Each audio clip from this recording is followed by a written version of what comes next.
¿Querés que ya vayamos empezando, Sofi?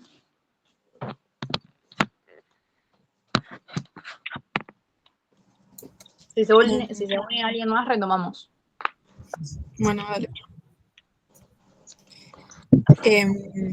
Bueno, bien, arrancamos. Esta es la bibliografía que... A ver.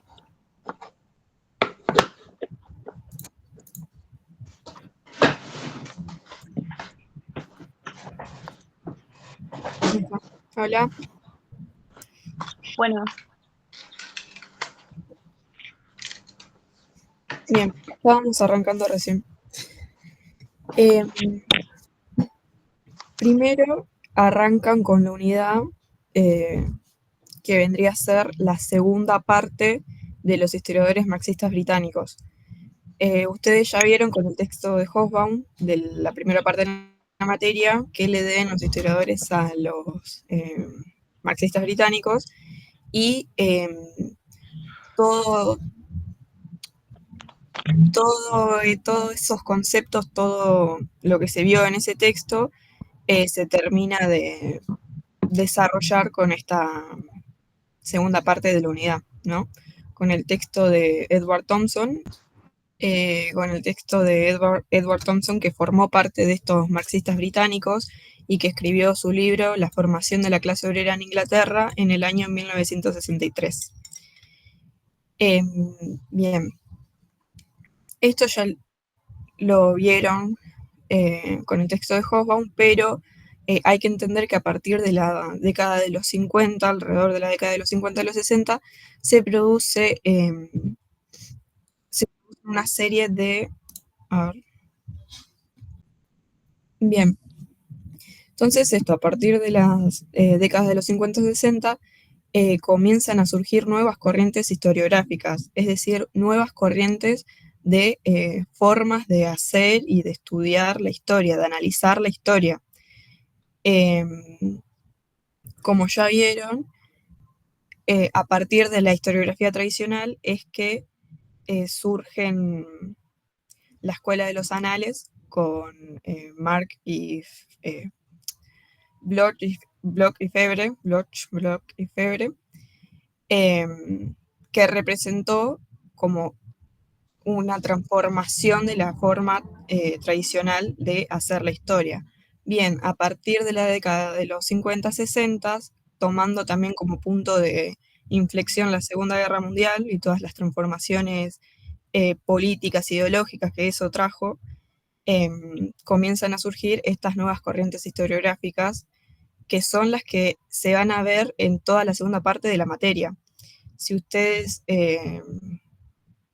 vieron los nombres de las unidades o los propios textos, van a ver que se dividen en historiografía de los marxistas británicos, después tienen historia desde abajo, historia de las mujeres y del género. Entonces, bien, esas son las nuevas corrientes historiográficas. Bueno, dentro del marxismo británico, dentro de los historiadores marxismo británicos, se tenía como concepto que el motor del avance histórico no era solamente la tensión entre la estructura y la superestructura, como vieron con Hobsbawm, con el marxismo vulgar, que simplemente tenían como concepción de avance histórico la tensión entre las relaciones sociales de producción y las fuerzas productivas, y así, bueno, como que encapsulándose en teorías economicistas del avance histórico, ¿no? Bien, lo que hacen estos historiadores marxistas británicos es resaltar el rol activo de los sujetos históricos, ¿no? Es decir, que no solamente importan las transformaciones de las estructuras, sino que las acciones propias de los sujetos que son los que habitan esas estructuras, que son los que alteran la superestructura política, ideológica, cultural, social, los sujetos que habitan esa superestructura también y que la alteran, forman parte de, bueno, la transformación histórica, que no depende simplemente de factores económicos. Bien, el texto que ustedes tienen es el prefacio del libro y el capítulo 6. El prefacio es como la parte más teórica de los capítulos que dieron, porque se encarga de definir el concepto de clase para Thompson. Siempre hay que tener presente que Thompson define y estudia a la clase obrera británica. Es decir, que lo que va a desarrollar él es propio de los obreros de Inglaterra, cómo se conformaron especialmente en ese país. Bien, Thompson concibe a la clase como un fenómeno histórico. Bien, bueno, Thompson define a la clase como un fenómeno histórico, es decir, que no es simplemente un hecho o, claro, una estructura que sucede solamente en un punto de la historia, ¿no? Sino que es una relación histórica que se transforma a lo largo del tiempo, que tiene punto de origen y que se va transformando. Bien, la clase como relación histórica bueno, la clase como relación histórica significa que sectores sociales en un determinado punto comenzaron a compartir experiencias y conciencia. ¿Qué quiere decir esto? Que las experiencias que se compartieron dependieron de las realidades materiales que estos sectores sociales compartían. Es decir,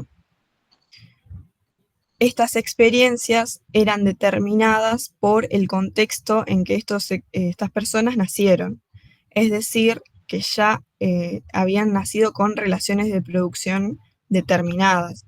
Estos sectores sociales, estas masas populares, ya se encontraban con experiencias compartidas como trabajadores, ya sea como artesanos o como obreros en fábricas.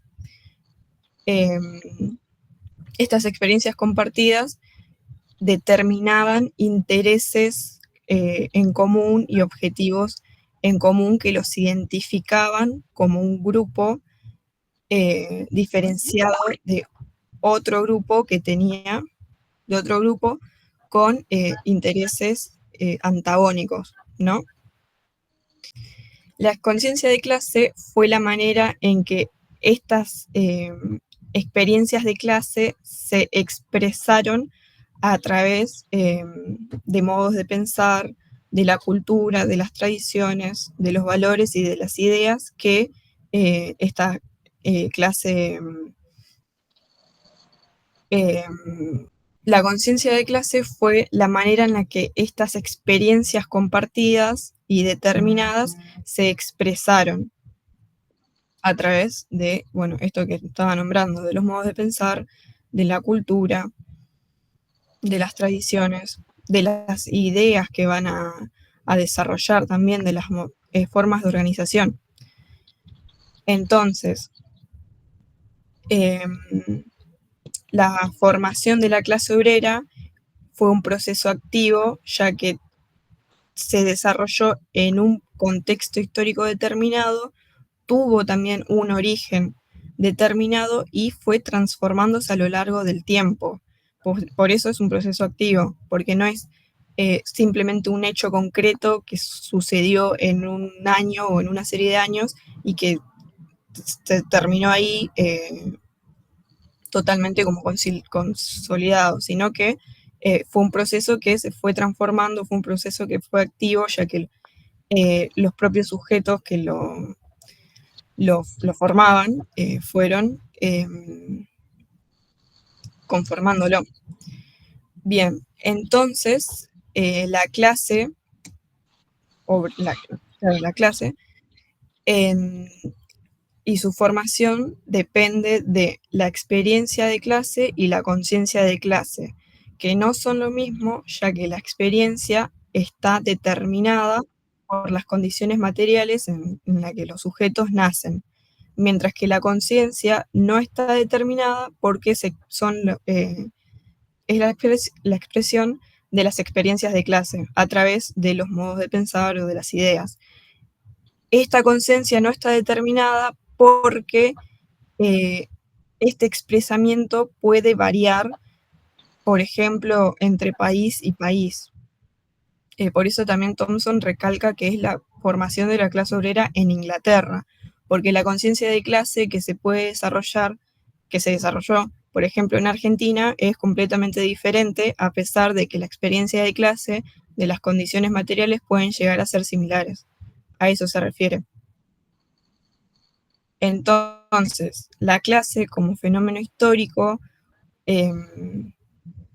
como un proceso activo, depende de la experiencia de clase y la conciencia de clase de estos grupos sociales. Una cosa, Sofi, perdón. Bien. ¿Recuerdan? ¿Se me escucha bien Sí. ahí? Sí, sí. Bárbaro. Vieron que ayer hablábamos de esto, de que es importante entender, bueno, qué es la clase en sí, que es esto que hablaba Sofi, el tema de la clase como un fenómeno que a lo largo del tiempo se va consolidando y va cobrando conciencia de sí mismo. Y después está la clase en sí, que es lo que nosotros entendemos, ese sector que tiene intereses antagónicos con otras clases, en este caso la burguesía, y después nos encontramos con la clase para sí, es decir, la conciencia que cobra uno a partir de estas experiencias que va recopilando. Vieron que yo les hablé ayer de que esto, adhiriendo a todo lo que venía diciendo Sofi, de que básicamente cuáles son las experiencias compartidas de esa clase obrera que se consolida en Inglaterra. Bueno, básicamente la disposición del campo, de sus terrenos en el campo y la migración colectiva a la ciudad para encontrarse con el espacio que es la fábrica. El espacio donde confluyen todas esas experiencias distintas, pero que en el trasfondo es como todo el mismo origen, ¿no? De la disposición y de no me sale el nombre, la explotación fabril de los mismos. Por eso es que existe esta cosa de que la experiencia es algo que lo determina. Claro. O sea, bueno, sí, Sofi, perdón. No, está bien, está bien. Bien, entonces Thompson también percibe a la clase como una relación, es decir, como que surge como por parte de interacción entre personas, entre estos sujetos que comparten experiencia y conciencia,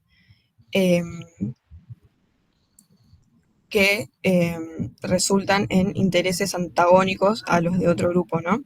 Pero también es un proceso, ya que, bueno, esto que viene hablando de un proceso histórico, porque tiene un punto de formación, porque se transforma y se desarrolla a lo largo del tiempo. Bien. Después esto se menciona en el prefacio, pero no es algo tan importante. Quizás el elemento de discusión la teoría contra la que más discute Thompson es contra la de los marxistas economicistas, que es esto de, bueno, el marxismo vulgar, en lo que todo depende de las relaciones productivas. Bien. Probablemente no les tomen esto, simplemente ténganlo presente.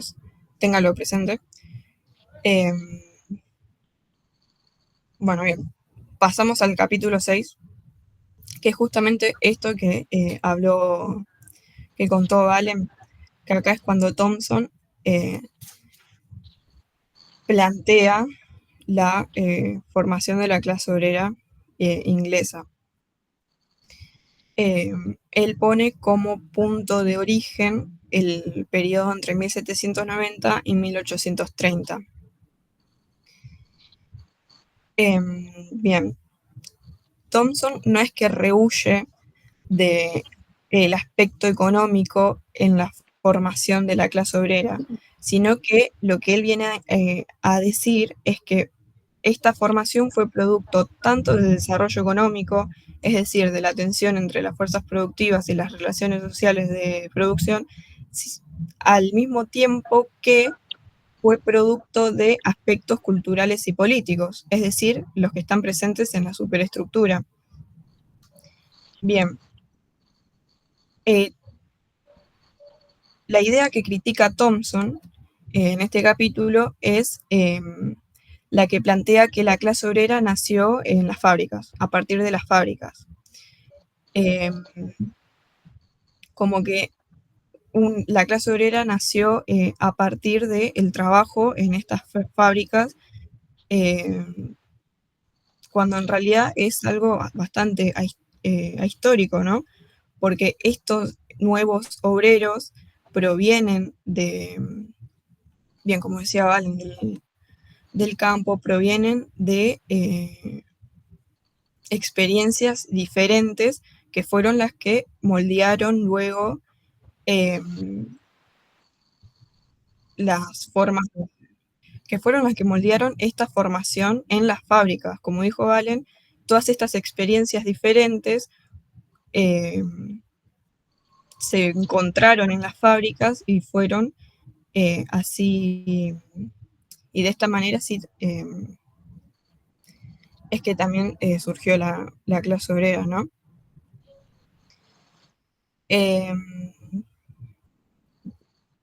A ver, y se sumó una compañera. Hola, ya estábamos arrancando con Thompson, pero cualquier cosa podemos retomar. Estamos viendo el capítulo 6.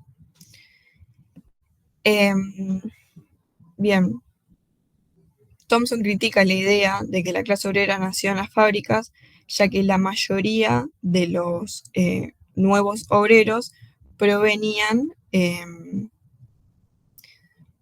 o sea, tenían otras profesiones, tenían otras maneras de ganarse la vida cuando, bueno, fueron desposeídos, por ejemplo, del campo y se vieron obligados a ir a trabajar a las ciudades en las fábricas. La mayoría de los nuevos obreros eran pequeños comerciantes, eran artesanos, eran campesinos. Bien, y todos estos sectores tenían ideas previas y pensamientos políticos, tenían una forma de interpretar su realidad que era antes, o sea, que los tenían antes de trabajar en las fábricas, ¿no? Entonces, no es que la clase obrera nace en las fábricas, sino que a partir de ellas es que se fusionaron estas experiencias previas de los nuevos obreros, ¿no? Bien, claro, en conjunto se forman nuevas ideas y formas de lucha, organización. Finalmente, Thompson resalta la importancia del contexto político, social y cultural en la que se forma la clase obrera. Menciona a la doble revolución, la revolución francesa y la revolución industrial, y a las guerras napoleónicas. Claro. Sí, no sé si llegan a leer el comentario de Valen, pero claro, me refería a eso. Este contexto de doble revolución y de las guerras napoleónicas. Hola, ¿todo bien? Ya habíamos arrancado con Thompson, así que cualquier cosa, si tenés dudas, retomamos. Bien, este contexto significó una doble explotación a estos sujetos que formaron la clase obrera, que serían, bueno, tanto la explotación económica como la política. Ya que eran los obreros que iban a tener que trabajar en estas nuevas fábricas inauguradas con la revolución industrial, e iban a tener que ser también los sujetos que pelearan en estas guerras napoleónicas. Bien. Thompson resalta la importancia también del contexto porque las personas, es decir, estos sujetos, se fueron conformando a sí mismos, esto que decía Valen también de la clase para sí, dentro de contextos históricos particulares. Este contexto fue el que permitió también bien la formación de la clase obrera,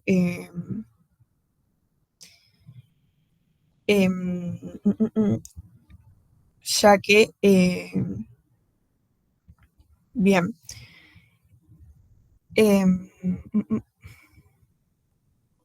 claro, la formación de la clase obrera dependió tanto de las experiencias previas como del contexto en el que se desarrollaron, ¿no? Y acá está la cita, que también está en el texto de Thompson: la clase obrera se hizo a sí misma tanto como la hicieron otros.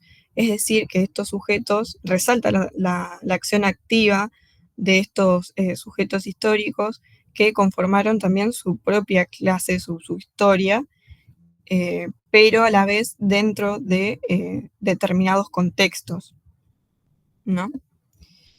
Bien, no sé si tienen alguna duda o algo que no haya quedado claro, o algo para aportar también.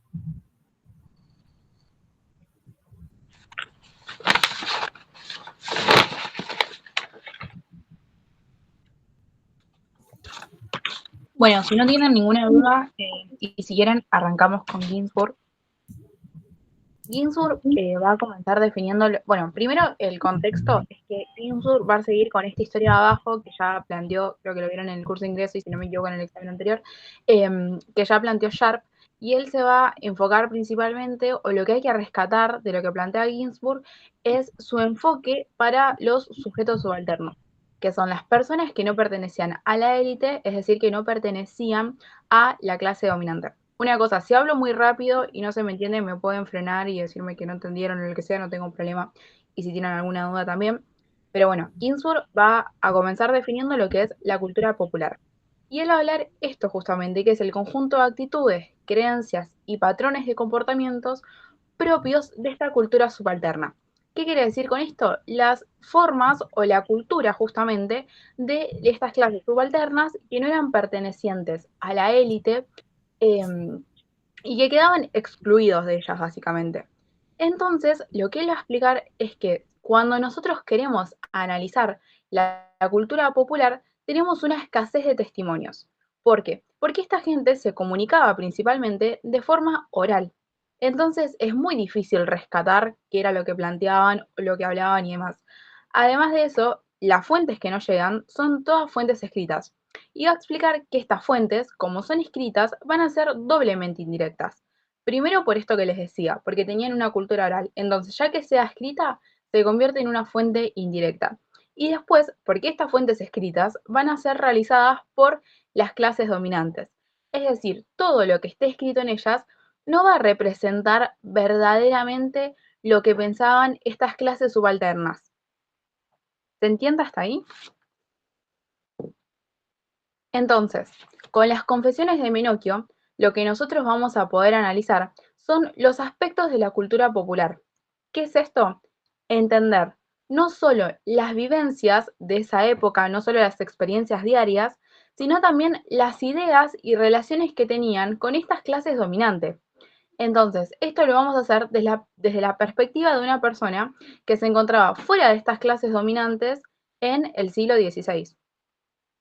Además de esto, lo que debe hablar es que esta documentación, por más que sea doblemente indirecta, va a permitir reconstruir masas diversas, así como también personalidades individuales. ¿Qué persona individual? Menocchio, por ejemplo. Y va a permitir analizar aspectos de la cultura dominante porque va a ser una relación, va a ser como una doble relación en sí. Nosotros vamos a poder pensar aspectos de la cultura popular y a la vez aspectos de la cultura dominante con esas fuentes que dejaron, que dejaron justamente las clases dominantes. Después, nada, Menocchio va a plantear una diferencia entre esta cultura popular y las mentalidades. Que la cultura popular, bueno, la definición es básicamente lo que mencioné antes, y va a hablar de las mentalidades. Las mentalidades van a ser las estructuras mentales compartidas por un grupo social en un periodo específico, pero se refiere más bien a lo abstracto, como por ejemplo las creencias y valores que tenían en ese momento. Entonces, lo que él va a plantear es que estos conceptos se van a encontrar relacionados entre sí, porque si ven las definiciones parecen básicamente lo mismo, nada más que una es más abstracta que la otra, entonces va a plantear que se van a influir mutuamente, pero que las mentalidades son mucho más complejas de rastrear, mientras que la cultura popular se va a manifestar de forma directa. Y después hay una cosa más, que esto yo no sé si se los van a tomar o no, yo recuerdo que a mí me lo preguntaron en el parcial, que básicamente hay unas frases o una oración súper específica que plantea el autor. Lo que va a decir es que, como la lengua, la cultura ofrece al individuo un horizonte de posibilidades latentes, una jaula flexible e invisible para ejercer dentro de ella la propia libertad condicionada.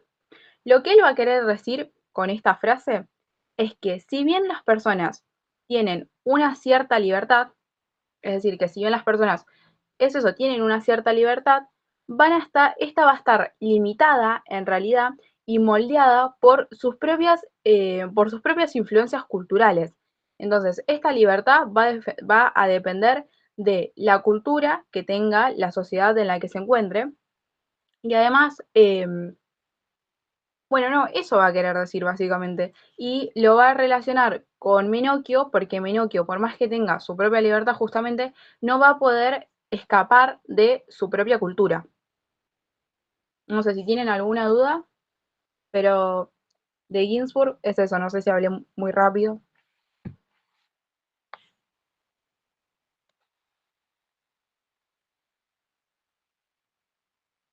Buenísimo.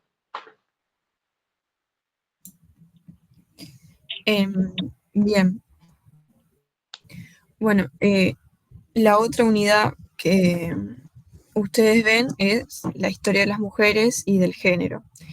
No llegamos a ver el texto que les dieron ustedes porque cambiaron la bibliografía. Sí. No, perdón, amiga, iba a decir justamente eso de que como cambiaron la bibliografía, o sea, omitamos la parte de mujeres y pasemos directamente a Portel y Hobsbawm, a la parte del relato de Portelli más lo de la mitificación de Hobsbawm, así que sí, nada, solo eso para decirte de que... Igual falta lo de subalternos, lo de Guja Ah, sí, sí, sí, y lo lo de, de lo de Bot, Uja, sí, sí, pero... que es lo que tenemos siguiente en la diapositiva. Claro, una cosa. Ayer, lo digo para que tengan contexto, pero ayer expliqué Guja y me faltó una parte de Dúa, así que Dale. hoy si quieren, métanle esas ¿Querés, dos ahora. querés arrancar con Buja y seguimos con Lugo? Bueno, o sea, básicamente lo que quiere echar, o sea, lo que plantea Aguja, tengamos en cuenta el contexto en el que se plantea esto, ¿no? De que estamos hablando de la India como un país independiente que sufrió uno de los colonialismos más atroces de la historia, digo, el colonialismo británico en la India. Voy a decir, o sea, voy a tirar un dato, o sea, numérico. Está mal tirar números, pero bueno, es para que se haga una ilustración de lo que significa esto. Eh, Solamente en el periodo colonial en la India murieron 150 millones de personas de desnutrición, de castigos, etcétera, etcétera, etcétera. O sea, para que se den una idea de los números que están manejando. Y Vale, para ese aparato que se reproduce en la India en ese momento, el aparato burocrático, entre comillas. Ah, ¿se me escucha bien o se me está trabando? no, se te escucha bien ahora. Ah, bien, espléndido. Bien, el aparato colonial que utiliza la India también necesita de gente interior para dentro de la cultura india.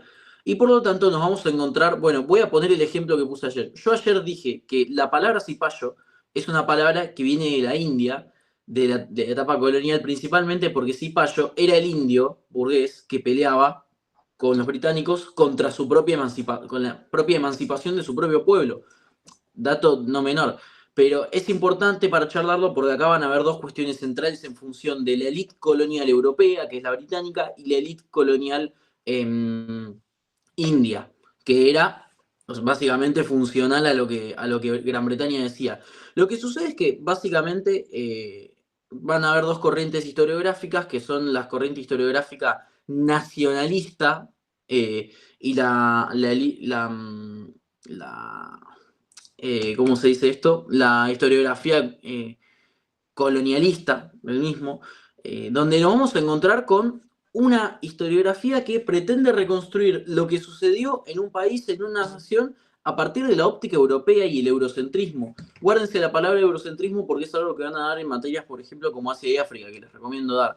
Pero es una mirada europea y son parámetros europeos que se utilizan para definir sociedades que son distintas. Fíjense una cosa, por ejemplo, de que si nosotros vamos a la definición de civilización que usa, a mí me gusta la definición que usa, por ejemplo, Francisco Tayana, de que civilización es básicamente un conjunto de personas que comparten cánones culturales que si le quitasen toda influencia extranjera, seguiría siendo reconocible en sus propios términos. Y por ejemplo, nos encontramos con la civilización azteca, la civilización china y en este caso también la civilización india. Por lo tanto, ¿cuál es el problema que planteamos acá? Que cuando tenemos autores europeos o una élite europea burguesa intentando construir una narrativa de un país el cual no habitan, en este caso va a un país, un territorio milenario como lo es la India, se van a encontrar con muchísimas dificultades y también es un problema para los propios pobladores de la India. ¿Por qué? ¿Cómo van a hablar de de tus elementos culturales característicos, siendo que son personas europeas, que tienen la barrera del idioma, la barrera conceptual, la barrera de la cultura, todo les impide discutirlo? Y por ejemplo van a poner básicamente, uy, perdonen, acabo de hacer zoom y lo tapé. Pero va a poner en discusión cómo es el eurocentrismo a la hora de discutir la formación de la historiografía nacional, principalmente en países que salen de la esfera europea. Fíjense que nosotros hablamos de historiografía y siempre estamos hablando constantemente de Europa, como es la cultura de los anales, bueno, la historiografía positivista, la escuela de los anales, bueno, las generaciones distintas de anales, los marxistas británicos, los marxistas vulgares, por ejemplo, la historia desde abajo, todo está tomado desde la óptica europea y sin embargo nos vamos a encontrar con una situación donde tenemos que usar parámetros por fuera de lo europeo para definir cosas que son particulares de la India o puede ser en particular de otras civilizaciones, como por ejemplo la civilización china, la civilización japonesa, la civilización azteca, la civilización inca. Todo eso va a suponer una dificultad a la hora de reconstruir. Y por ejemplo, vamos a tener los dirigentes de la India y van a tener que construir o sea, que más allá de que respeten la cultura colonial británica, van a tener que construir una historiografía que sea particular de su país. Nada, con ese contexto, Sofi y Tiari quieren seguir desarrollando. Sí, agrego una cosa más, que el autor lo que va a plantear es que paralelamente al ámbito de la política de la élite, existía de forma independiente una política del pueblo que era más bien tradicional, con una movilización horizontal, y estaba basada en organizaciones de parentesco. Por eso dice que era como una política más tradicional. Y además lo que va a plantear es que funcionaba como una resistencia frente a la dominación de estas élites que mencionaba Valen. Otra cosa que dice el autor es que se dio en India un fracaso histórico debido a la incapacidad de la burguesía como de la clase trabajadora para poder conducir una verdadera lucha nacionalista frente al colonialismo, y que nunca pudieron formar o desarrollar una revolución democrático-burguesa. Y él va a explicar por qué sucede esto, y lo que él plantea es que la clase trabajadora no se encontraba suficientemente madura en términos de clase, que se relaciona un poco con lo que explicaba Sophie. Básicamente, que esta clase trabajadora se encontraba fragmentada, porque no estaba afiliada a lo que es el campesinado, o aliada en realidad a lo que es el campesinado. Y por otro lado, la burguesía no puede integrar a la nación en su totalidad. Entonces, estas dos cuestiones llevan a que India no se pueda organizar como tal y desarrollar una revolución democrático-burguesa frente al nacionalismo, frente al colonialismo, quiero decir.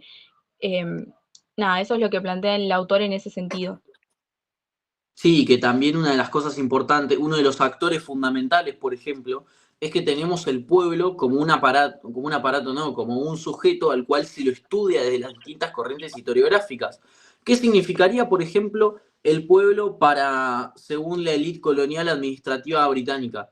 Bueno, un problema de orden público. ¿Por qué? Si el pueblo tiene, en este caso, los trabajadores o estos sectores subalternos, como así se denominan en la unidad, nos encontramos con la situación de que el pueblo toma medidas para resistir a la ocupación. Por ejemplo, saboteando campos. Pongo un ejemplo muy, o sea, ilustrativo, pero no es tan así como lo digo yo. Tenemos el caso de que, la situación donde hay herramientas de resistencia que, por ejemplo, para el pueblo es tomado como resistencia, o nosotros hoy lo entendemos como resistencia. Para la élite colonial británica están hablando de un problema de orden público en la historiografía de ellos. Fíjense cómo varían las dos corrientes historiográficas. Una corriente que quiere hablar de un país a partir de cómo es su relación con esos sectores. Pero después está la parte de esos sectores que tomamos hoy en día y que es la más aceptada en ese sentido, que ofrece una resistencia a. Por eso es importante que pongan en diálogo esas dos corrientes que suceden en la India, de cómo es tomado, cómo se aborda el sujeto o estos sectores subalternos de la historiografía colonialista y de la burguesía nacional. Es distinto, ¿sí? Es distinto y está bueno que jueguen con, bueno, comparar cuál es la visión y la alternativa entre cada uno. Nada, eso es lo más importante que tienen que rescatar de Uja. Pero piénsenlo de esa manera. Bueno, ¿quieren explicar Dubois? Otra cosa que iba a mencionar, que la conexión que ustedes van a poder encontrar entre Guja y Dubois es que ambos van a buscar recuperar el papel de los sectores subalternos y a su vez ambos van a buscar criticar al eurocentrismo que, bueno, tanto está metido en lo que es la historia. Entonces, esas son las dos cuestiones que van a conectar a estos dos autores. Sí. Bueno, sí, justamente Dual lo que hace es eso, es medio como que interpelar a la historiografía tradicional, que es eurocentrista, proveniente de Europa, y él lo que va a plantear con su texto Libertades Atlánticas es que esta historia de los sectores subalternos va a ser diferente también de la historia desde abajo, que también es una corriente proveniente de Europa, ya que esta nueva corriente de estudios, de estudiar al sujeto subalterno, va a estudiar a los subordinados del mundo periférico, es decir, a los subordinados de los que ya están subordinados. El mundo periférico, como el mundo colonial, ya está bajo el poder de estas potencias europeas, ¿no? Entonces, lo que va a hacer esta corriente es estudiar a los, bueno, a los nativos americanos, a los esclavos africanos, que vendrían a ser, claro, estos, los subordinados de un mundo, de continentes prácticamente que ya están siendo subordinados. Bien, Dubois plantea que el objetivo de esta corriente, su objetivo, ¿no?, en el texto, es lograr una historia política y cultural que combine o que pueda encontrar la forma de integrar las miradas tanto de los dominados como de los dominantes, de los dominadores, ¿no? Por eso está bueno pensar en esta pregunta. Cuando escribimos historia, ¿no? ¿Estamos en la costa o en el barco? Es decir, ¿estamos desde el lado de los americanos, de los pueblos originarios, o estamos escribiendo historia desde la perspectiva de los colonizadores europeos. Sofi, una Bien. cosa que también está Sí. bueno para aclarar, y yo también porque, como habrán visto ayer y hoy, me gusta vincular estos textos y esas unidades con cosas que ustedes ya estudiaron. ¿Recuerdan el texto de Marcus Rediker, donde habla básicamente sobre cómo se consolida la resistencia en un barco en el Atlántico? Bueno, esa historia desde abajo que quiere plantear Marcus Rediker también habla de sectores subalternos, principalmente ¿por qué? Porque nos vamos a encontrar con que el barco ya de por sí es toda una sociedad recontra recompleja que también desarrollan en su trabajo junto a Peter Linebaugh, que es la hidra de la revolución, y cómo el proletariado atlántico se consolida como distintos sectores que confluyen todos adentro del espacio. ¿Y qué sucede ahí? Bueno, nos encontramos con esto, ¿no? De que, como dice Sophie, tenemos muchísimos problemas para hacer definiciones o reconstruir cosas de sociedades que han sido dominadas y destruidas a lo largo del tiempo. Digo, que hoy en día, a ver, voy a poner un ejemplo, pero cuando hay gente que dice Argentina es un país europeo, occidental, blanco, de ojos claros, o sea, muere nada, literal. Pero principalmente por esta cosa de que es invisibilizar que este país siempre estuvo poblado por población originaria y de que esa población originaria se mezcló con población europea. Por lo tanto, en parte nosotros tenemos que rescatar nuestra herencia cultural indígena y nativa previa a la llegada europea, que eso es lo más importante que nosotros tenemos en ese sentido, que somos un país, o sea, o sea, no es plurinacional, es donde conviven muchísimas culturas distintas. Por eso es como, bueno, lo plantea Dubá en términos de, son los dominados y los dominados. ¿Por qué? Porque, fíjense esto, en el barco, quienes iban en el barco eran personas que ya de por sí dominaba un sector de la élite y que mandaban a expandir los imperios en el Atlántico. Y esas personas dominaban a otras, en este caso los nativos y los pueblos originarios de América, África, el sudeste asiático, etcétera. Por eso es como es una doble explotación entre muchas comillas, en ese sentido. Por eso habla subordinados de los subordinados. Seguí, Sofía, perdón. No, sí, pero está perfecto. Bien. Dúa desarrolla la historia atlántica como la conexión entre los continentes de África, América y Europa, ¿no? Justamente plantea al Atlántico como un centro de conexión, como un canal donde se van a mover tanto personas como bienes como ideas. Plantea la historia atlántica desarrollándolo como un mundo interconectado. Para lograr desarrollar esta historia es preciso adoptar un enfoque inclusivo y multidimensional. Es decir, que dentro de esta historia hay estos sujetos subalternos tienen distintas, es decir, provienen de distintos contextos, tienen distintas perspectivas, tienen diferentes puntos de vista, principalmente siendo estos sujetos los africanos esclavizados, los pueblos originarios, los americanos nativos y los europeos colonizadores, ¿no? Lo que plantea esta historia atlántica es justamente también un cuestionamiento a la historiografía eurocentrista, es decir, va a plantear una multiplicidad de puntos de vista que no se enfoque solamente en la mirada europea. Bien, lo que desarrolla principalmente el texto es la Revolución Haitiana, en la que, bueno, va a plantear que el origen de los esclavos que llevan adelante esta revolución en Haití eran mayoritariamente del África Central. Entonces es sumamente importante comprender el contexto del que provenían estos esclavos del África Central y comprender la influencia cultural y política que transmitieron a las comunidades locales, ¿no? Es decir, al ser parte tan fundamental de la revolución haitiana, ellos mismos transmitieron estructuras políticas y culturales que influenciaron luego las maneras de organización y de lucha en Haití. Bien.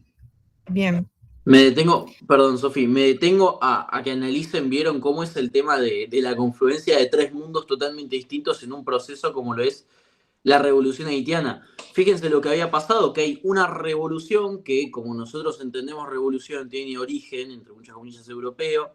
Nos encontramos con que son esclavos africanos realizando una revolución en América. Digo, cómo confluyeron esos tres mundos es súper importante y súper interesante para ver cómo es analizar la subalternidad y de cómo esa categoría la podemos reinterpretar y trasladar y universalizarla en realidad, porque es algo que permite discutir la hegemonía europea en ese sentido de, de la forma en la que nosotros transmitimos o intentamos o sea, trabajar con textos. Pero bueno, o sea, fíjense, la revolución, por la influencia de la Revolución Francesa, los sujetos, como caso de gente trasladada desde África y el lugar, que es América. O sea, es súper extravagante pensarlo de esa manera, pero está bueno el ejemplo que usa Dubois para definir a la subalternidad en ese sentido. Perdón, Sofía, ahora sí. Bien, justamente la relación con Europa, en esta relación con Europa, por ejemplo, tomando la Revolución Francesa, justamente Dubois va a cuestionarlo y decir, hay ideales compartidos entre la Revolución haitiana y la francesa, por ejemplo, con el de la igualdad y la libertad.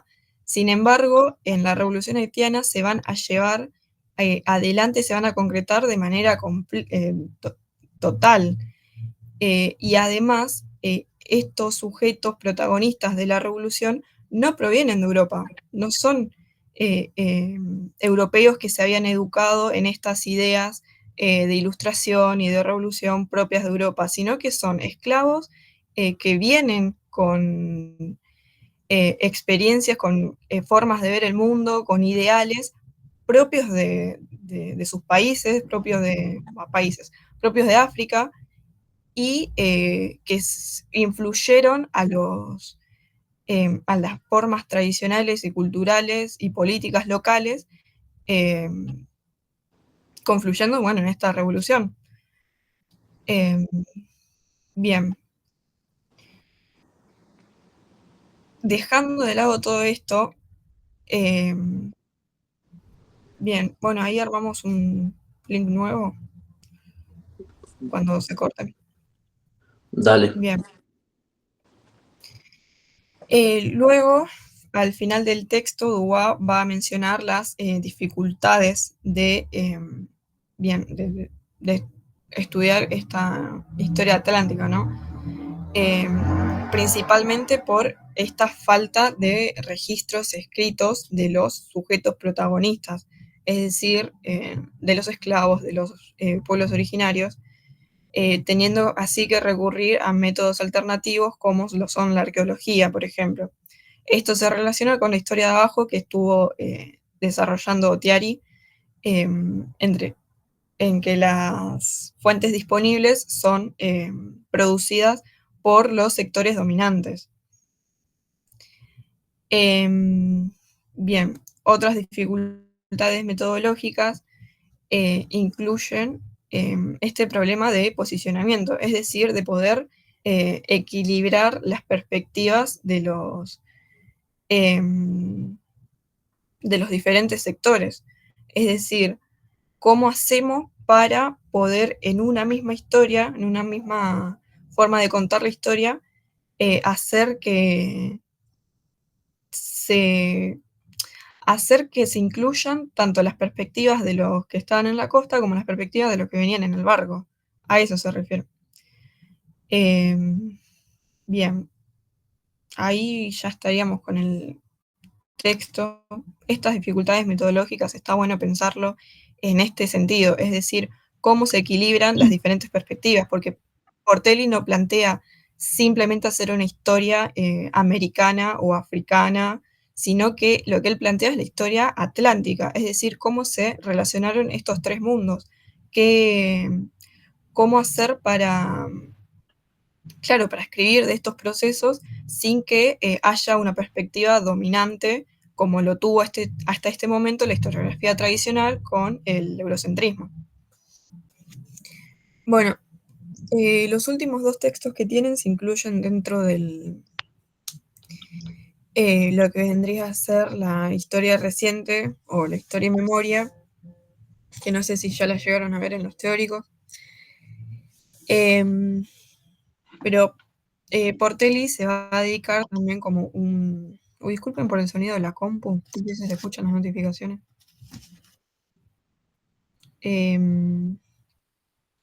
Bien, va a tener como objeto de estudio la memoria de comunidades, es decir, cómo se construyen estas memorias.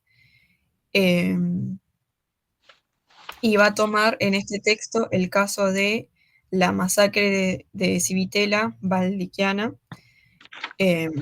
durante la Segunda Guerra Mundial. Bien, el hecho que Portelli analiza, es decir, a partir de qué hecho es que se construye esta memoria que él va a trabajar, sucedió el 29 de junio de 1944 en la ciudad de Civitella Valdichiana. Esta ciudad estaba siendo ocupada por los nazis y en un... a ver. Ahí está. Esta ciudad estaba siendo ocupada por los nazis y se produjo por parte de los alemanes una masacre a 115 civiles de la ciudad. Lo que se había anunciado, la justificación de esta masacre era que funcionó como una represalia al asesinato de 3 alemanes por parte de la resistencia italiana, es decir, por parte de los partisanos. Eso sería como cómo se definió el hecho. Sin embargo, creo que en el texto lo menciona que cuando se produjo el asesinato de estos 3 alemanes, los nazis habían colgado carteles que decían, por ejemplo, que por cada nazi asesinado iban a asesinar 10 italianos si nadie se presentaba como responsable. Y después terminó ocurriendo que mataron a 115. Así, a ver. Ahí está. Bueno, lo que Portelli iba a plantear que sucedió a partir de esta masacre fue la construcción de una memoria dividida, es decir, una memoria sobre una forma de recordar, una memoria sobre este hecho entre los italianos que se dividió entre una memoria oficial y una memoria comunitaria. La memoria oficial es aquella institucionalizada, es decir, la que se reproduce por medio de las instituciones, por medio de los políticos, en la que está tomada, como oficial, ¿no? En la que las víctimas, es decir, estos 115 civiles, eran mártires en nombre de la resistencia italiana, ¿no? Es decir, de la resistencia contra los nazis. Eran víctimas mártires que murieron en esta lucha contra el nazismo. Sin embargo, la memoria comunitaria que se construyó y se reprodujo por los sobrevivientes de esta masacre, por los italianos de esta ciudad sobrevivientes, van a plantear que estas víctimas civiles no eran mártires, sino que eran inocentes de las acciones irresponsables de los partisanos. Es decir, estas víctimas, inocentes, la inocencia de estas víctimas iba tanto en el sentido de que eran inocentes de haber peleado contra los nazis, así como que también eran inocentes de haber sido los responsables de las acciones de los partisanos. Es decir,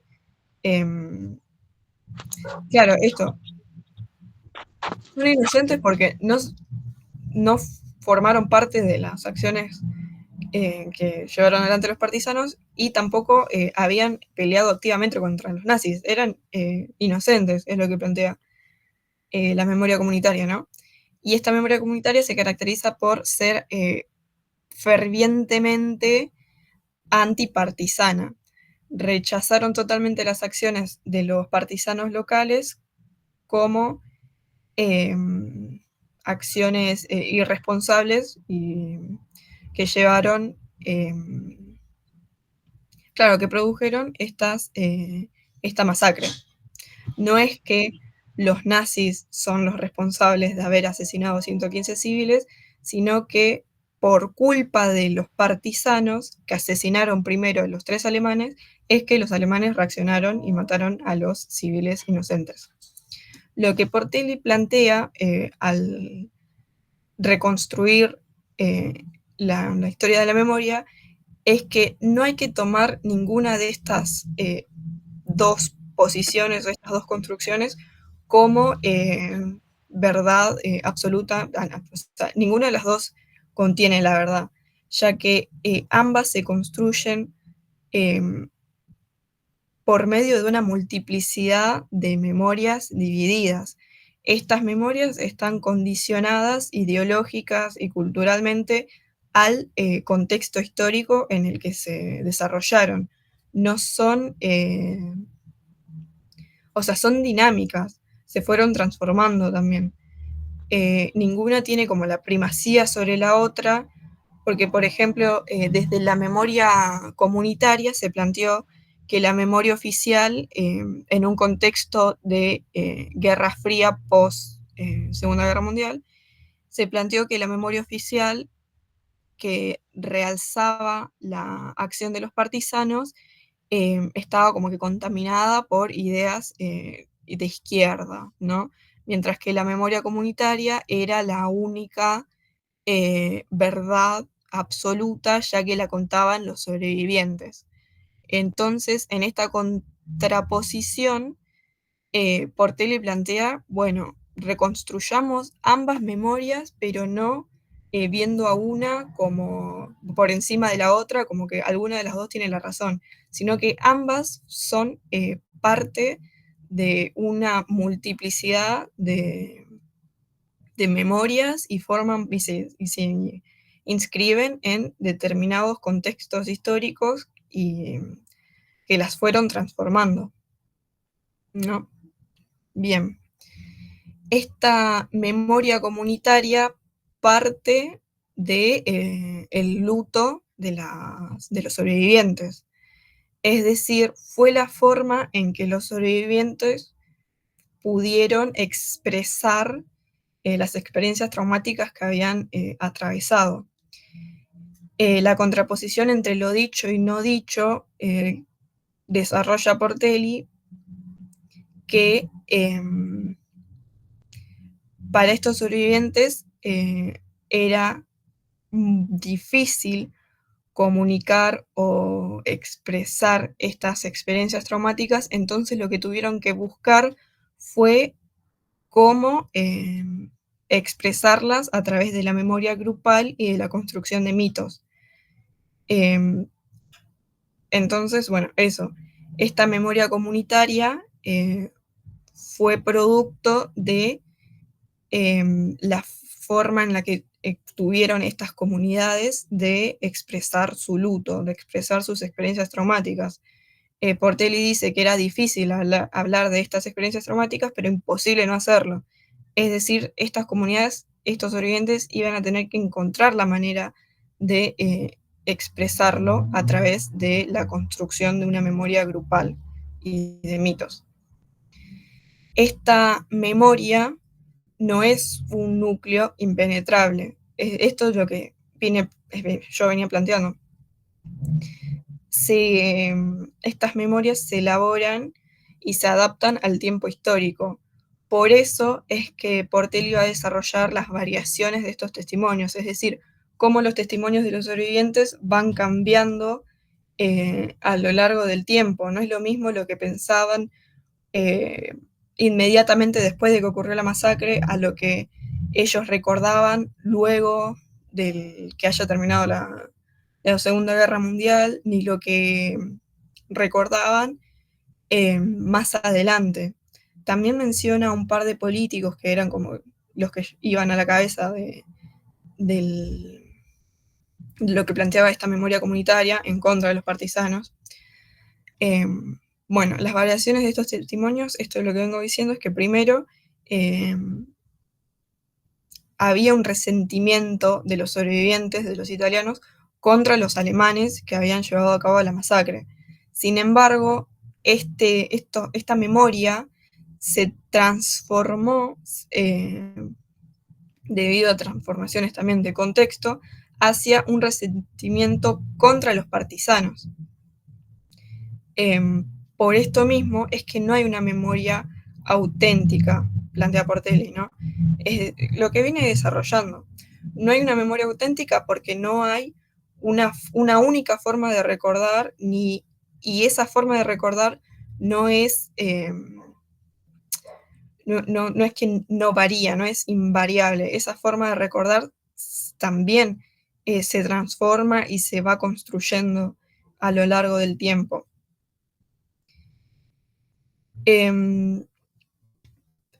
Lo que ustedes también seguro que vieron en el práctico, y capaz que los que le pidan que desarrollen, es esta contraposición, bueno, porque Portelli toma a la historia de la memoria como su... o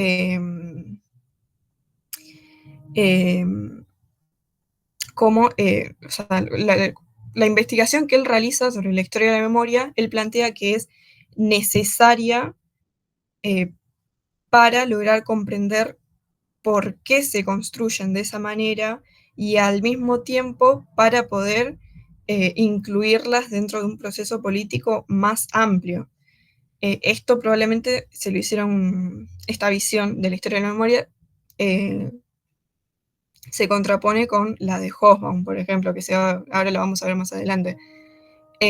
Así que esto también está bueno que tipo, tengan el concepto de por qué Portelli defienda la historia de la memoria como necesario reconstruir las transformaciones en las formas de recordar de las personas, que no es algo local, es decir, no es algo ínfimo, no es algo que no importa, no es algo que solamente pasó en la ciudad de Civitella y queda ahí y es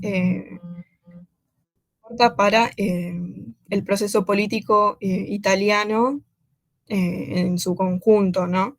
Es decir, lo que Portelli va a defender es que a partir de la reconstrucción de las transformaciones de estas memorias, es que también se pueden, o sea, van a complementar una reconstrucción de un proceso político más amplio. Por ejemplo, a partir de la perspectiva histórica de Civitella, es que puede ser interpretado el continente europeo, ¿entienden?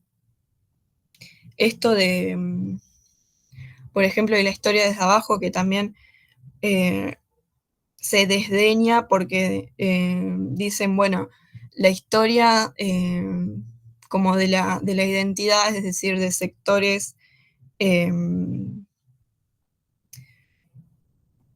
claro, o de sectores subalternos, no importa porque no responde a una historia total, a una historia de larga duración, en la que los sujetos y el tiempo corto es como que es más lo que perjudica que lo que ayuda a ampliar. Bueno, acá Portelli se posiciona en contra de esa visión y justamente plantea que estudiar las memorias de estas comunidades ayudan a robustecer a la historia, ¿no? Bien. La memoria de la comunidad, ya entrando a lo que es la memoria sobre este hecho, sobre la masacre, va a partir de representaciones que realizaron los sobrevivientes. Representaciones en el sentido de cómo ellos interpretaron a la realidad, ¿no? A cómo ellos interpretaron a su propia realidad que vivieron. En estos recuerdos sobre el contexto que vivían previo a la masacre, lo que los sobrevivientes desarrollaron fue una idealización del contexto inicial. Es decir, lo que ellos recordaban previo a la masacre era como que algo totalmente pacífico. Es como que antes de que los partisanos atacaran a los nazis, ellos vivían en paz, ellos no tenían problemas, eh, y de esta manera ignoraban el contexto de guerra, ignoraban la ocupación nazi, ignoraban la masacre a pueblos vecinos. Bien. Bueno, entonces estas maneras de reconstruir, estas formas de recordar que tienen los sobrevivientes a partir de estas representaciones de la realidad.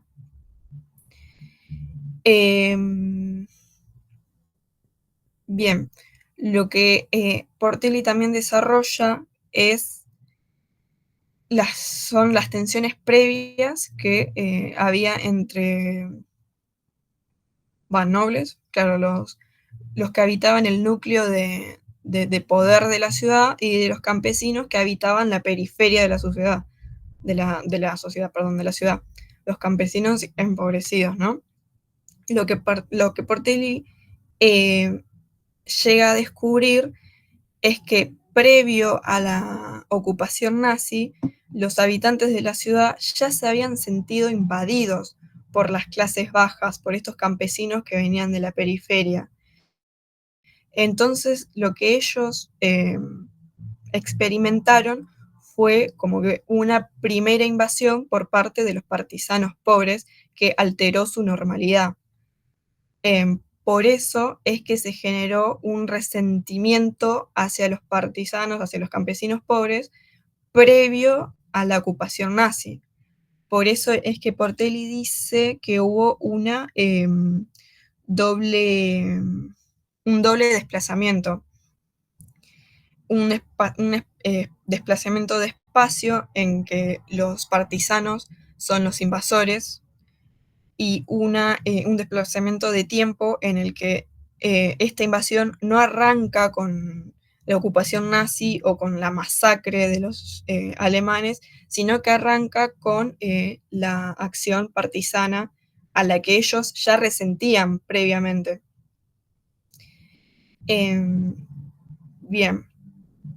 Luego, esta memoria colectiva no solo desarrolló representaciones, sino que también desarrolló mitos en torno a esta masacre. El primer mito que Portelli desarrolla es el de el alemán como bestia salvaje. Es decir, que los sobrevivientes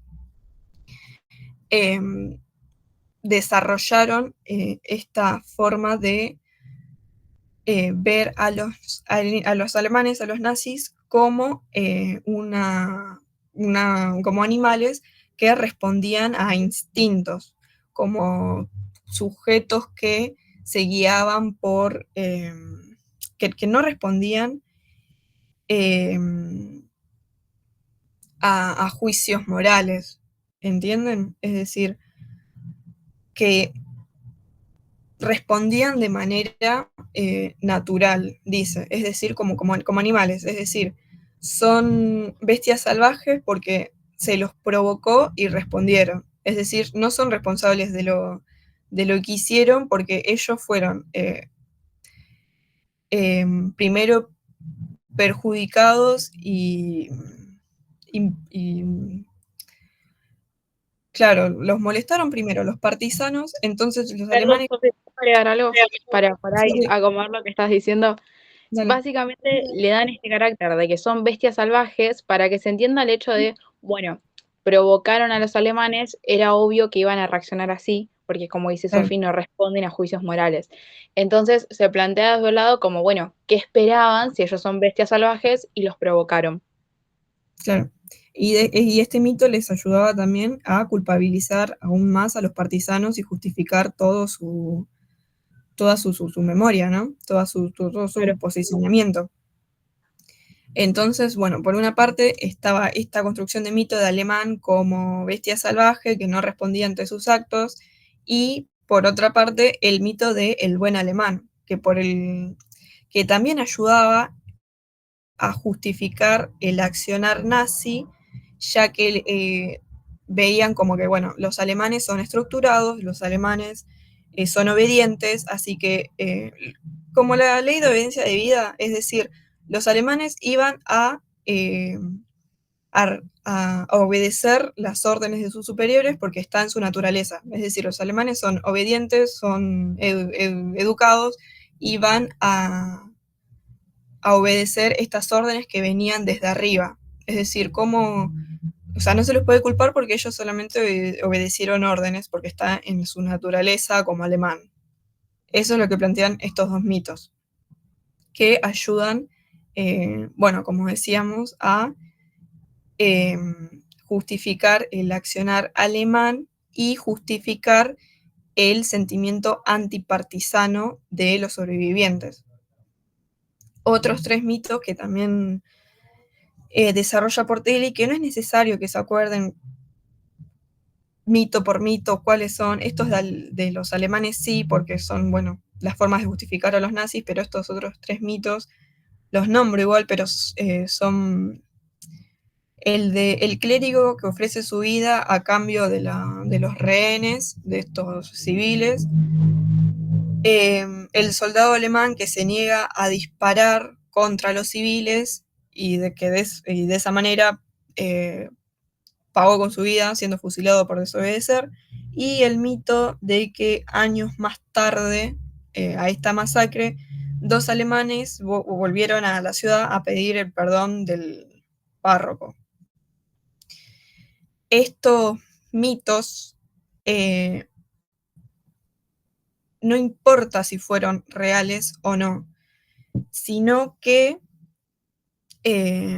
se emplearon, o sea, se usaron estos tres hechos para generalizarlos a toda la situación. Es decir, porque dos alemanes o porque un alemán se negó a disparar o dos alemanes volvieron pidiendo perdón, se justifica y se generaliza hacia todos los alemanes. Es decir, si dos pidieron perdón, todos seguramente se deben sentir culpables. Esa es la manera en la que funcionan estos mitos, se generalizan. Entonces, de esta manera, la comunidad de estos sobrevivientes encuentran la forma de justificar sus extremismos, porque era una comunidad piadosa y cristiana, altamente cristiana, pero que al mismo tiempo desarrolló un odio ferviente a los partisanos. Entonces, ¿cómo hacían para que estos dos extremos de ser tan caritativos, tan piadosos por su naturaleza cristiana y al mismo tiempo odiar y culpabilizar principalmente a los partisanos, eh, claro, ¿cómo lo consolidaban? A través de esta construcción de mitos, a través de estas formas de recordar eh, el pasado, ¿no? Estas formas de justificar sus extremismos les permiten mantener su identidad como pueblo piadoso, ¿entienden? Entonces, esto, claro, es fundamental para comprender la construcción de estas memorias. Es decir, la forma de recordar de esta comunidad no solo desarrolla representaciones o interpretaciones propias de lo que ocurrió, sino que también responden a, a una función, ¿entienden? responden a esto, a justificarse a sí mismos, a justificar por qué culpan principalmente a los partisanos antes que a los nazis, que fueron los que llevaron a cabo esta masacre. Bien, eso sería lo principal sobre Portelli, teniendo que resaltar siempre por qué Portelli defiende la historia de la memoria. Bien, no sé si hay dudas.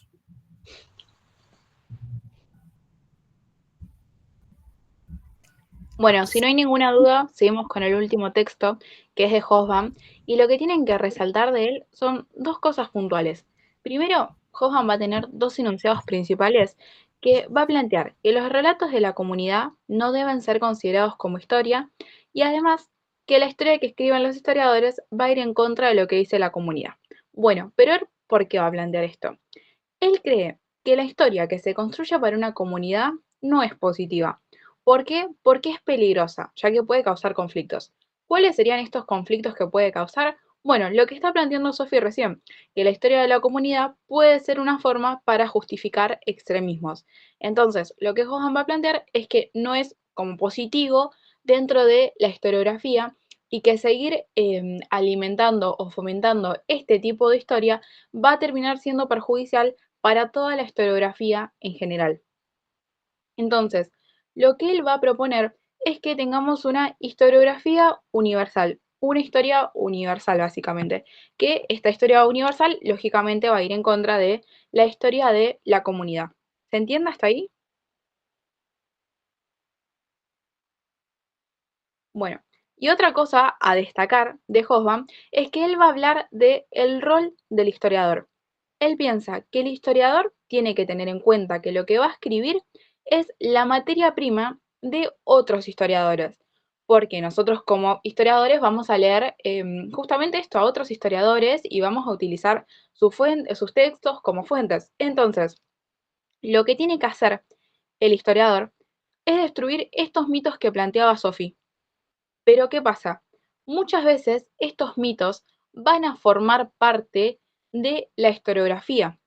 Entonces, el historiador no tiene que simplemente romper esos mitos y listo, porque si no, él piensa que se produce en la historiografía una fragmentación, es decir, como que va a faltar un hecho dentro de un proceso.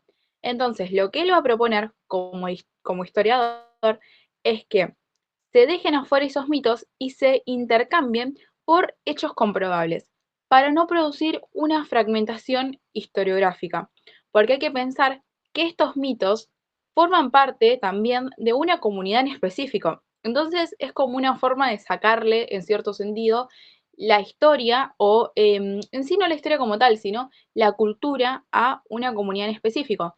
Entonces lo que él va a plantear es, bueno, para que no se produzca una fragmentación historiográfica y para que tampoco quede un vacío dentro de la comunidad por ese mito que forma parte de la cultura, hay que investigarlo, buscar hechos comprobables utilizando las fuentes y reemplazarlos. Es decir, explicar que lo que antes era un mito puede ser reemplazado, demostrar por qué es un mito, y explicar que puede ser reemplazado por un hecho comprobable con sus fuentes propias.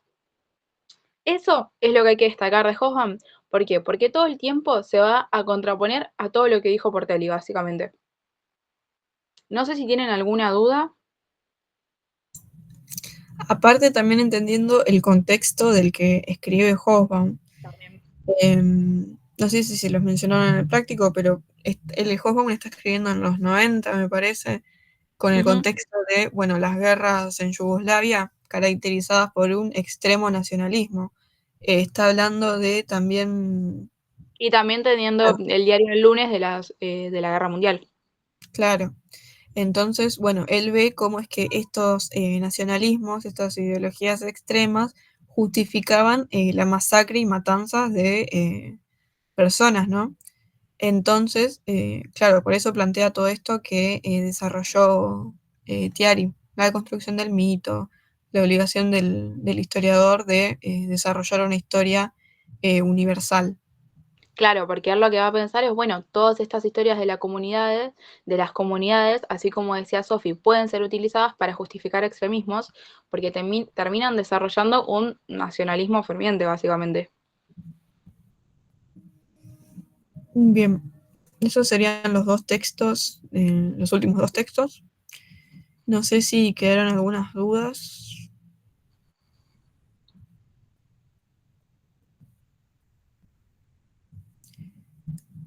O si quieren aportar algo, si vieron algo diferente en clase, no sé.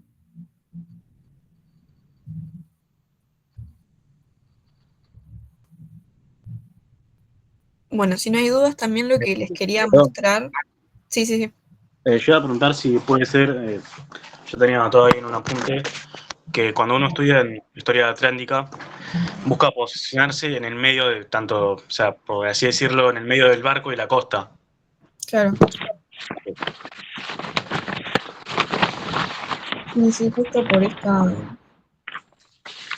resaltando la conexión y el Atlántico como escenario de comunicaciones y ¿cómo es la palabra? Bueno, de comunicaciones y de traslados, tanto de personas como de formas Sí, de él va a pensar. plantear que el Atlántico funciona como un canal de movilidad eh, y una forma de interconectar distintas culturas y experiencias diversas. Claro, entonces por esto es que él plantea reconstruir o, bueno, desarrollar la historia del Atlántico desde múltiples perspectivas. Por eso es que se posiciona entre el medio de la costa y del barco, porque no va a tomar como única perspectiva ninguna de las dos, sino que lo que él plantea es lograr integrarlas, así como se integró el Atlántico en estos Sí, en estos traslados, ¿no? procesos. Claro.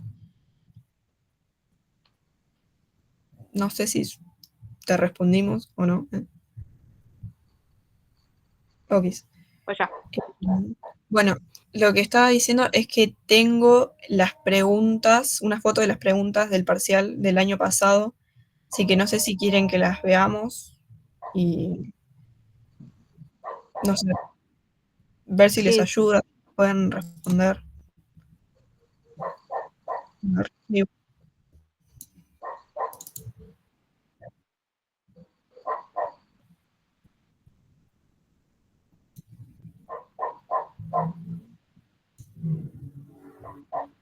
¿las tenés a mano, Sofi, o las busco yo si no? sí, sí, ahí las tengo. A ver, es que están medio chuecas. A ver.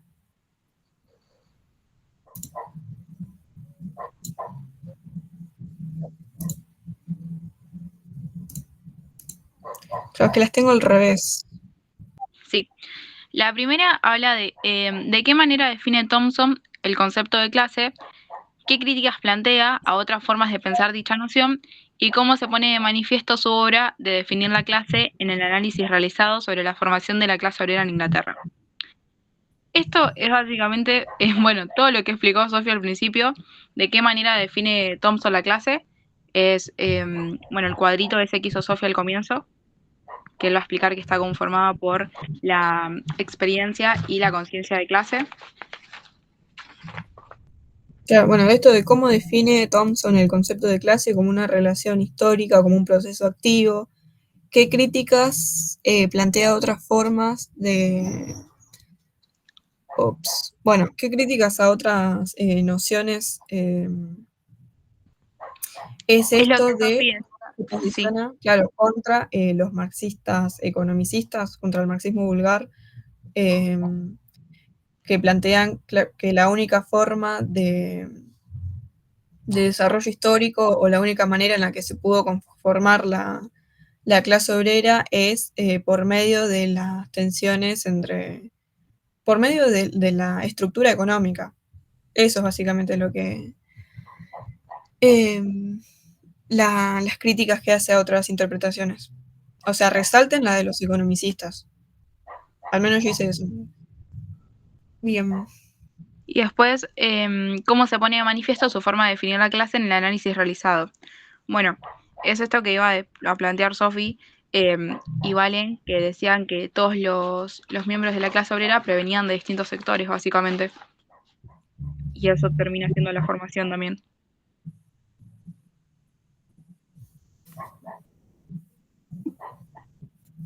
Bueno, después la segunda, ¿cómo piensa Ginsburg las vinculaciones existentes entre las culturas de los sectores populares y las de los sectores dominantes? ¿Y qué críticas plantea a otras formas de concebir dichas vinculaciones? ¿Qué elementos que forman parte del caso Menocchio le permiten a Ginsburg reconstruir rasgos de la cultura popular campesina?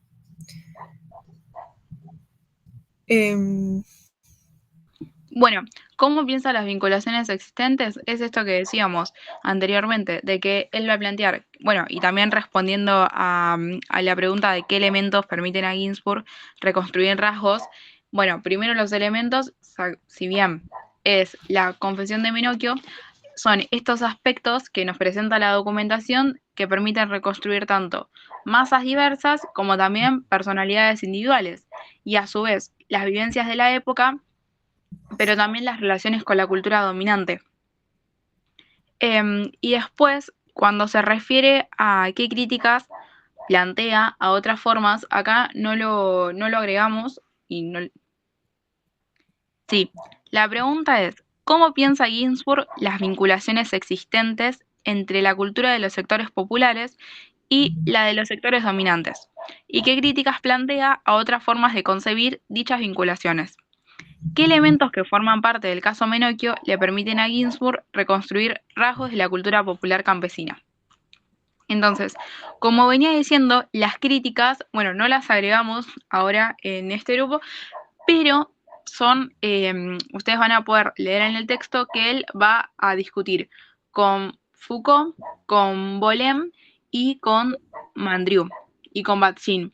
Entonces, lo que ustedes tendrían que responder ahí, bueno, es esas críticas que él le hace a ellos cuatro. Bueno, después, esa es la de feminismos.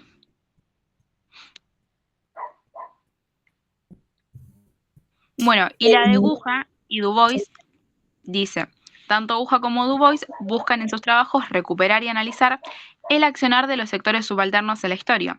¿En qué sentido se pone de manifiesto esto en los análisis que realizan de sus respectivos objetos de estudio? Por un lado, es esto que yo mencioné hace un rato, que les dije, ambos van a buscar resaltar a los sujetos subalternos y además criticar el eurocentrismo que se encuentra dentro de la historia. Entonces, ¿cómo se va a poner de manifiesto? En el caso del nacionalismo indio, cuando habla de que la élite o esta política de la élite no representaba al pueblo, básicamente.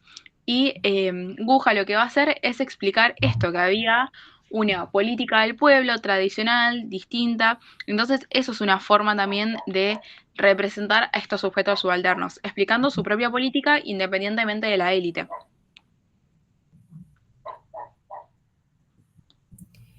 Bien, bueno, la última pregunta dice, ¿cuál es el análisis realizado por Portelli sobre las diferentes memorias que se construyeron en torno a la masacre de Civitella Valdichiana y cómo piensa Hobsbawm el rol de los historiadores? Desarrolla lo que plantea en torno a la deconstrucción de mitos y su posición a favor del universalismo frente a las historias de la identidad. Esto es todo lo que venimos charlando, por eso les comenté que está bueno contraponer la posición de Portelli sobre la importancia de la historia de la memoria y la de Hobsbawm que explicó Tiari. Sí, que es básicamente eso, porque cuando habla del rol del historiador, el rol del historiador para Hobsbawm es eso, destruir esos mitos. Y su posición a favor del universalismo es lo que planteaba Sophie, que para él la historia de las comunidades sirve para justificar puntos extremos, digamos, y además de eso puede llevar a un nacionalismo ferviente. Claro, pero y esto por el contrario... Sí. Claro, por el contrario, desde la perspectiva de Portelli, él dice, bueno, no, es importante estudiar estas memorias, cómo se construyen estas memorias, para también entender las transformaciones de los contextos, ¿no? Es decir, cómo va variando la memoria responde también a los tiempos históricos en los que se desarrolla. En la Guerra Fría, por ejemplo, con el anticomunismo, bueno, claramente los sobrevivientes de la masacre iban a posicionarse en contra de los partisanos locales que estaban ocupando también puestos políticos en ese momento. Entonces, al responder, entonces, bueno, claro, esto, la importancia de la memoria no solo como un justificativo, sino también de una manera de comprender cómo es que recuerdan y cómo es que piensan los sujetos, ¿no? También esto que decía Sofi, hay que tener en cuenta el momento que escribe Hoffman. Él va a escribir ya con el diario del lunes de las guerras mundiales, y bueno, con este contexto que también hablaba Sofi. Entonces, él tiene como esta experiencia de a lo que lleva el nacionalismo. Bien, con esto ya estaríamos terminando. No sé si queda alguna duda o alguna pregunta. Igual las preguntas las vamos a subir por el grupo, así que...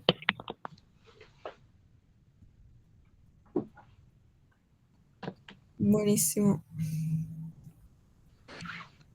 Gente, una cosa importante que digo para que tengamos en cuenta de cara a mañana.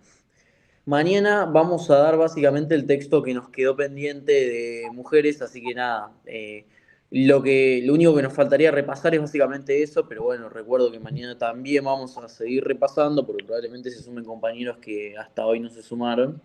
Pero bueno, mañana directamente vamos a arrancar con el texto de mujeres, si les parece, así ustedes ya lo tienen, o sea, ya lo tienen sabido por si se quieren ir antes del grupo y no se tienen que comer todo el grupo antes de que vayamos con ese tema, que ustedes, la mayoría ya estuvo entre hoy y ayer. Así que si les parece, mañana directamente vamos a Historia de las Mujeres, con los dos textos, dos o tres textos, no me acuerdo si era uno o dos.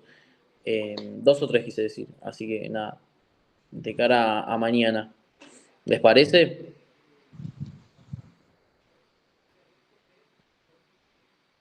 Oya. Espectacular. Gente, espero verlos mañana en la Facu y mañana también en el grupo de estudio. Así damos por finalizado, repasen y descansen de cara a mañana. ¿Sí? Nos vemos mañana. Chao, nos vemos. Nos vemos.